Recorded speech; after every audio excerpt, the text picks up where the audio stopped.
He's back, baby! So it's no surprise that I'm a pretty big Spider-Man fan in a lot of ways. People judge me constantly for this amazing Spider-Man standee that has been at MIA for the last handful. He's been chilling. I was in between places for a bit and then he's been chilling. But some of you guys think this is ironic? No. This is sincere. I love this movie. But my Spider-Man opinions are a little bit unhinged. I will be the first to admit. I won't go into all of them right now. But my favorites are literally all the part ones. That's OG Spider-Man, Amazing Spider-Man, Homecoming, and Into the Spider-Verse. There are moments in other installments that hit harder emotionally or pull off bigger gut punches, like the train scene in Spider-Man 2, Gwen Stacy scene in The Amazing Spider-Man 2. No, please. Every time. But something about those first parts just hits for me, you know? I also need to clarify that other people seem to be more into like the spectacle of superhero movies than I am. I dig a lot of emotional beats and build up, and as long as those are kind of hit throughout a story, if the final battle kind of falls a little bit flat, I'm gonna be okay. See Guardians of the Galaxy? Child, things are gonna get easier. Though obviously a solid final battle scene can only help. See Avengers or Infinity War. But we're not here to talk about part ones, at least not entirely. We are here to talk about Spider-Man No Way Home. And I'm gonna be honest, I felt like this was like a little bit ruined for me before it even came out. Like the internet just did not stop. And all I can think about while watching this movie was, wow, how cool would this have been if the internet wasn't the way the internet is? But we're gonna start off with some spoiler-free thoughts, just stuff that would have been touched on in the trailers, which I actually didn't watch at all before watching this movie. Then we're gonna go into specifics about the stuff that I liked and the stuff that I didn't like, because tragically, I do not think this is a flawless movie, and nobody is sadder about that than me. First, a message from today's sponsor, Current. Current is trying to make online banking easier so you can manage your funds and not get caught up accidentally spending about $1,000 on food deliveries in a single month. Don't look at me like that. When you sign up, Current provides you with a Visa debit card, meaning that you can control exactly what you're spending while still taking advantage of things like online shopping. And with the holidays in full swing, it's great to be able to take full advantage of every shopping opportunity without worrying about going in the red. Because the only red this holiday season should be Santa's suit. That was terrible. And on top of all the other amazing features the Current has to offer, you can collect points by using your card at select locations and then redeem those points for cash back. And hey, maybe you're aiming to learn some new and healthy spending and saving habits going into the new year. With Current's customizable savings pods, they'll have your back every step of the way. It's also completely free to sign up, so if you're interested in learning more and trying out Current for yourself, head on over to current.com/AmandaTheJedi or click the link in the description below. However, if you did love this movie, I am so stoked for you. Spider-Man Day has always been super special to me. I don't know, I've got an attachment to every single theatrical experience of Spider-Man, so it is something that like means a lot to me. So obviously I wanted to love this. This is overall a pretty fun watch, especially in theaters with like people that are really excited about it. If you've been along for the entire Spider-Man journey like I have, there's gonna be some really great moments here. And some just genuine intense hype. Somebody behind me kept muttering like, I can't believe this is happening. And that's amazing, it's insane, but that doesn't always hit it for me with like the emotional build up, even if it hits like the emotional payoff, at least for me. Maybe I'm just sick of the nostalgia bait to an extent, even though my favorite moment of this movie was definitely a nostalgia bait. But I'm fine with that. We'll get there. So this movie has a lot of great in the second half, but it's just a complete mess getting us there. I like the emotional journey that we're left off with at the end. It really does tie into what I expect from like a post-high school Peter Parker, but it also feels like a rehash stuff that we've already established to get there. I don't know, I guess what I'm saying is this is gonna be like super exciting for the average moviegoer, most of the fans to kids. There's gonna be the weirdos like me that just wanted Tom Holland to have like his own little fun trilogy, and instead of just building a story inside this one movie that again feels like a new origin story, build off of what we've already established, but like, I don't know, like Homecoming but bigger, But honestly, fun time, love where we left off. So that's really all I can say without getting into spoilers, so let's get into those. And reminder to be civil, like people are going to interpret things in different ways, so you're totally within your right if you've kind of taken something that happened in this movie significantly different than me, but I think we can all be civil with our different opinions. Maybe find some common grounds. I didn't hate this movie by any means. This movie picks up right where Far From Home left off, like literally right here. Thanks to mysterious manipulation, everyone knows that Peter Parker is Spider-Man and thinks that he might be a murderer. So he goes to Doctor Strange for help, who for some reason agrees to do a rune spell of forgetting to brainwash the entire world into forgetting that Spider-Man is Peter Parker. Mainly because Peter has realized that his friends being involved with him has prevented them from getting into any kind of college or university, and they failed on their goals of getting into MIT. But Doctor Strange doesn't specifically explain what the spell is going to do. So Peter tries to change it when he realizes that it's going to be everyone, including his Aunt May and Ned and MJ, that will forget that he's Spider-Man. As per usual, this messes everything up. Everyone still knows he's Peter Parker, but everyone from any universe who's known that Peter Parker is Spider-Man starts bleeding into this reality. So now they gotta try to fix it, and fixing it ends up being fixing the baddies who have killed people and have potentially suffered permanent brain damage from the things they've done to themselves, while they all just kind of hang around and wait for cures. Okay, so I said we were gonna start with the positive stuff. Let's do that first. Okay, so things I liked. Let's start with the ending. Okay, that was a bad joke. I don't mean when the movie ended, I meant the way the movie ended. The tragic choice that Peter is left with. Basically, the box that Strange created to undo this spell is destroyed, so the only way to fix it is to do a new spell that is way more encompassing, so everyone just flat out forgets Peter Parker. But the final choice he's left with is when he goes to find MJ and Ned again to say, hey, you know Spider-Man, you don't remember me, but I am Spider-Man and we were good friends. I mean that moment where he's about to reveal himself to MJ and realizes that him not in her life is better for her, that her and Ned can go off to Boston, be at MIT, and be safe and happy without ever knowing that he was around. Before tragically moving himself into his tiny little studio apartment with no one left in the world who knows his name's ready to be a friendly neighborhood Spider-Man all over again with a little GED book that I know he absolutely does not need because he's a little genius, but fine.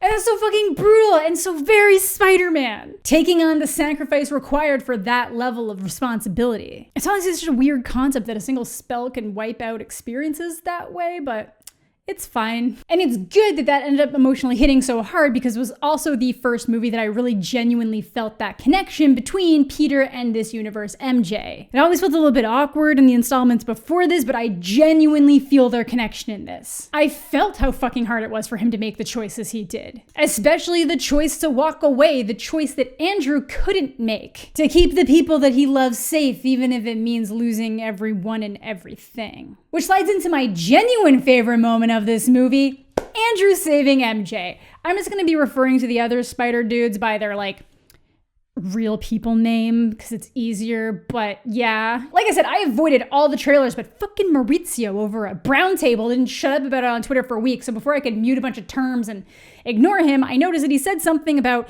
it being Andrew diving after MJ. And even knowing to potentially expect that as it was happening, it still hits. And it's not the moment of him grabbing her that hits, it's his reaction to realizing he's saved her. He takes this tender moment to make sure she's okay. He's tearing up and it's like he fixed the failure from years before. And even though it doesn't change anything that happened in his world, it's still something that he just feels connected to. And holy fuck, Andrew Garfield is just so good at selling the character that they established in the Amazing Spider-Man movies. He's so good. If anything, this movie just reaffirmed my love for him as Spider-Man more so than Tom. Because I liked Tom from the get-go. I felt like he was a really good blend of both aspects of what you would want from a Spider-Man and a Peter Parker, but my boy. Though I will say it's really funny that he was designated as Spider-Man 3, even though he's the only one who didn't get a Spider-Man 3. It's a poor bastard. But that's my kind of underdog. But yeah, that moment when he realizes he didn't fuck up, that's the moment that hit me the hardest both times I watched this. Gut-wrenching. I love him. It would have been so easy to turn that into a little quip or a joke or something, but it was tender and sincere. And even though I wish they had been introduced in a slightly more interesting and dynamic way, I do really love the Spider Bros being here. Yeah, I wanted Tom to have his friendly neighborhood trilogy, but I would listen to these guys banter all day long. I love that Tobey just kept stressing that Andrew is amazing, because it's the Amazing Spider-Man. And if the villain logistics hadn't been so much of a messy buildup, we really could have been cooking here. You got moments of them in the lab doing the pointing thing, it's just fun. Mainly, I'm just really happy to have Andrew back. But, Amanda, what about Tobey? I said what I said. It's It's also really cool to see the Goblin without the mask, to just really let Willem Dafoe's face do the work that we all know it can. How truly evil he is in the moments where Norman comes through more lucid and tortured. Absolutely loved how that was handled. Wish they could have carried that over with the lizard a little bit, but like, we're talking positives right now. We'll get back to Dr. Connors. With the Goblin, I just really love the brutality of their fights. The one in the condo where Peter's just being pushed further than he ever thought he would be, to the one at the end where he completely falls apart further than he ever thought he could and is just completely letting go and brutalizing him. It's always so brutal and gut-wrenching when a villain can make a character go against what they stand for and really just start cracking them down to the point that they're doing things that they never thought they'd be capable of. Usually you see it with characters like the Joker, and like that's just really what this vibed like. Then bring it back to my boy Andrew. I just love how much he loves being in that suit and like the respect that he has for the character. I love his take on the character so much, and I will not be swayed. I don't care what you say. He's great. I love him. The hopeless and hapless romantic in me just like razor focuses in on how good the relationship between him and Gwen Stacy is, and it's fucking blinders for everything else. And I just love how it's like the direct consequences of him not honoring like Gwen's father's dying wish to stay away from her results in her death, and him having to like live past that and try not to be bitter while being so bitter. Sorry, we're not talking about the Amazing Spider-Man, but we should be. Otherwise, back with Tom, I also love how that like bitterness carried over here after he was already warned against it. And kind of love the vibe of Peter going back to school after people found out like how awkward it is with the teachers and like the display case, and then when it like pans over to like the sea of students in the hallway just waiting with their cell phone cameras. I love the moment with Tobey and Otto when Otto realizes like how much he's grown up, and Tobey's just so happy that like Otto's okay again. Also love that Otto kind of came around real early on and was able to help, because it always made sense that he would have been the easiest one to rehabilitate. In terms of other things, I love how the Spidey sense was used in this. It's super cool, especially when it's like all the villains in the room and he's got to try to figure out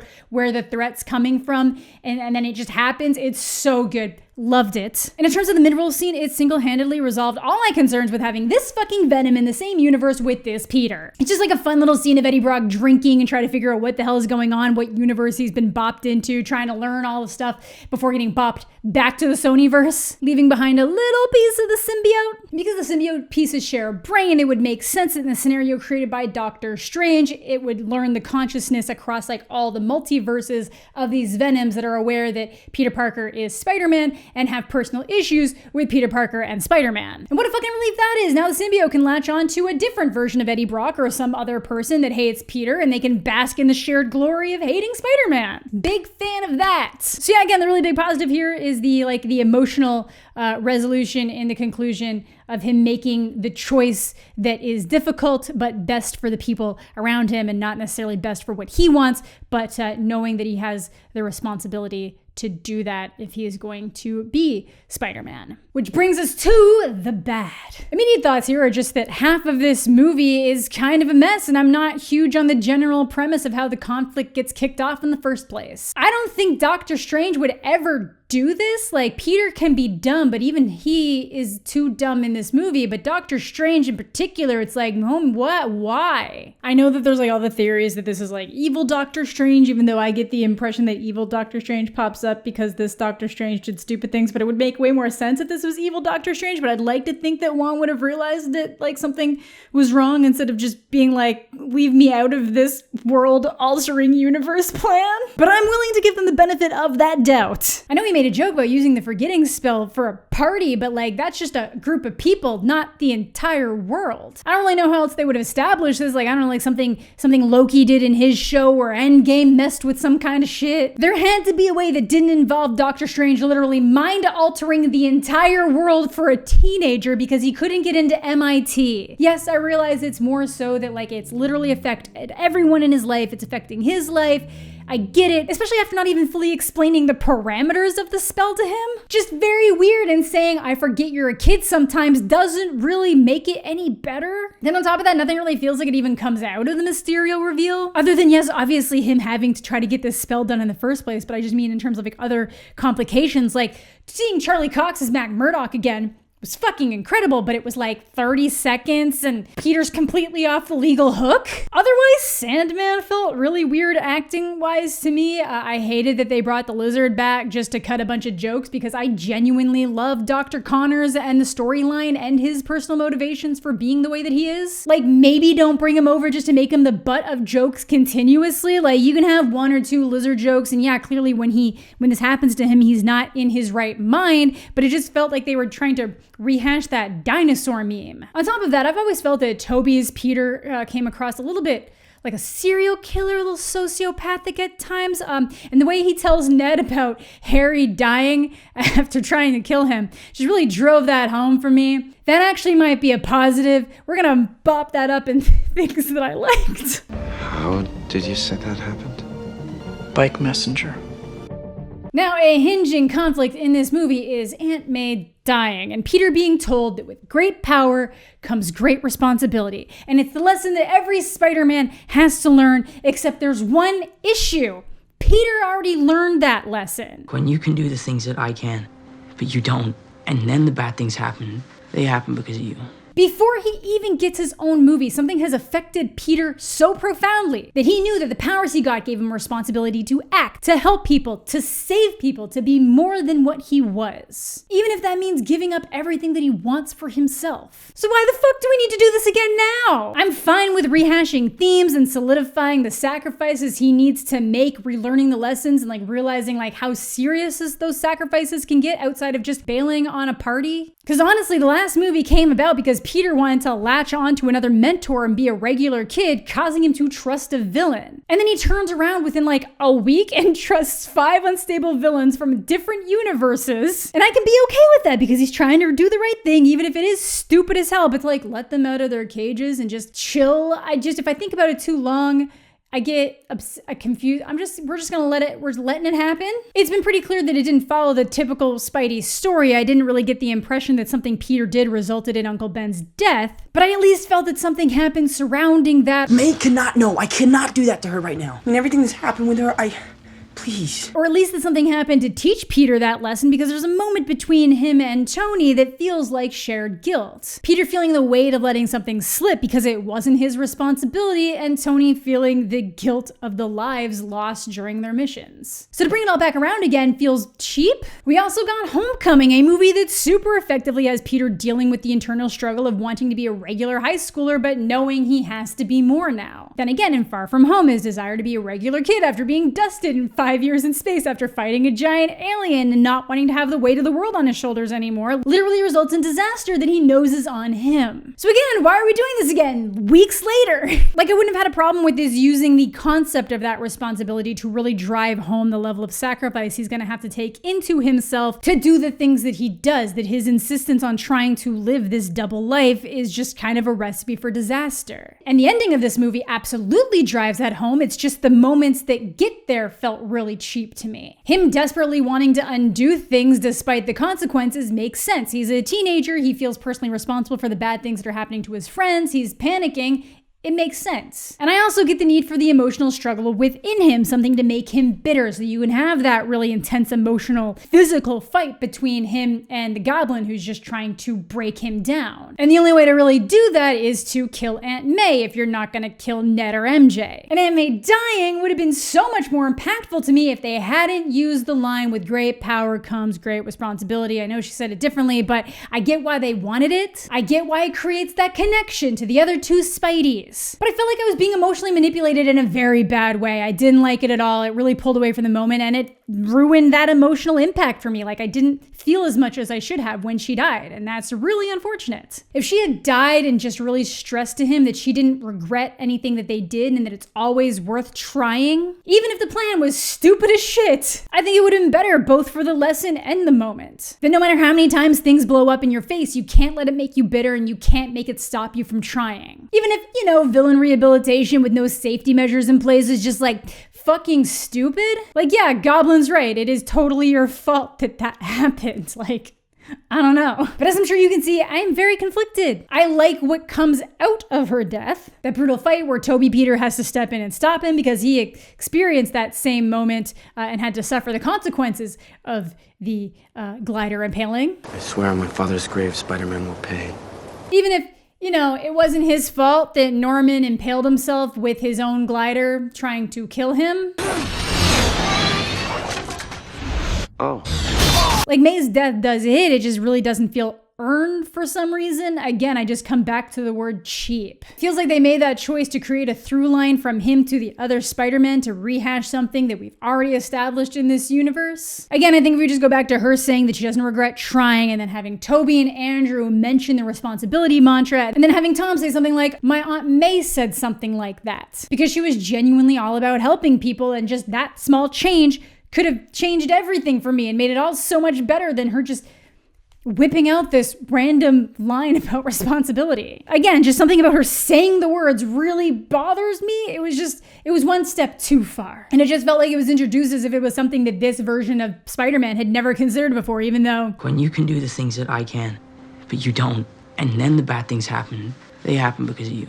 2016, baby. But again, love where it ended off. Loved watching the Spider Bros work together, and the emotional beats into the conclusion were great. And him coming to the realization that with that level of responsibility comes sacrifice. That the more he tries to live both of those lives, the more everything is just gonna fall apart. So he makes the hard choice, which is the right choice, which is the Spider-Man choice. And it was beautiful and tragic and a gut punch, but shit was just rough getting there. So yeah, I don't know if I fully articulated my thoughts there fully well. I just know that was immediately what stood out to me as an issue in this movie. I don't even care about all the nostalgia. That is fine. For me, it was just that went one step too far with some emotional manipulation. I think there was an easy way around it if this is the story that they wanted to tell, but I am super interested to see where they go with him from here. I know I focused a lot on the negatives, but I do think there are a lot of positives. I don't hate it by any means. I've seen it twice. Enjoyed it both times. It's just nowhere near being my favorite Spider-Man movie. But yeah, let me know what you guys are thinking down below. I'm assuming a lot of you guys are going to be like way more positive about this. I love the final battle with the bros where they're jumping around and healing people and having a good time, and Strange realizes like, holy shit, this kid is capable. He's just a teenager, but maybe he was onto something here, So yeah, that is gonna do it for today's video. Let me know what you guys are thinking down below. Thank you all so much for watching. Thanks as always to my Patreon supporters. Subscribe to the channel if you're new, leave a like on the video if you're into that kind of thing. Hope you're all having a fantastic day. I'm mostly okay. I'll catch you all later.